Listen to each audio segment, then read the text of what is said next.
At the beginning of semester 2, I looked at unnecessary movement, so movement that we had to learn that wasn't required for survival, such as dance, gymnastics. I was watching a television show on Netflix called Tiny Pretty Things that was all about ballet dances, so I was looking at ballet but more than the others. And then from ballet I looked at the movement of materials and went on to Native American dances because their costumes use a lot of material that moves and flows with the dance, which I thought was very nice.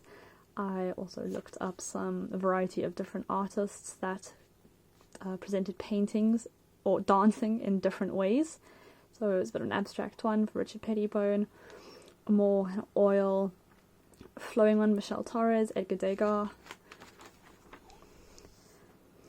And then I moved on to, I wasn't too inspired after that, I kind of exhausted dance a little bit, so then I moved on to birds and murmuration, which is when birds flock together. I looked at an exhibit by a Chinese artist whose name I don't want to try to pronounce, and he really inspired me because of his large-scale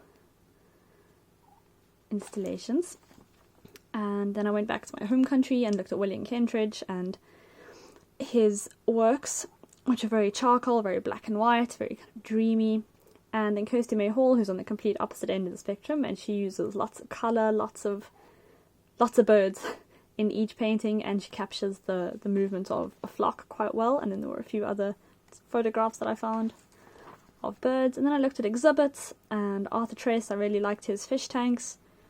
They kind of portrayed freedom in a different way and restraint, because like birds are a symbol of freedom, so I was looking at freedom, same as Coco Capitan's navy.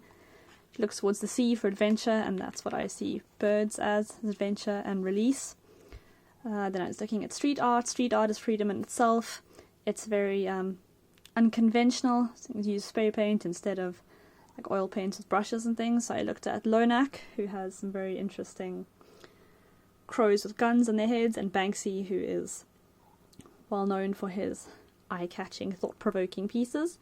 I looked at Jim Fitzpatrick. I was looking at freedom figures, so I looked at Nelson Mandela and Che Guevara, and obviously the Che Guevara, the very well-known image came up, which was created by Jim Fitzpatrick, an Irish artist, and he also did a series of other Irish revolutionaries, which were quite nice, and he did album covers as well. The Rory Gallagher one, which I quite liked, and that and talking to the graphic design tutor inspired me to start looking at doing an album cover of my own. So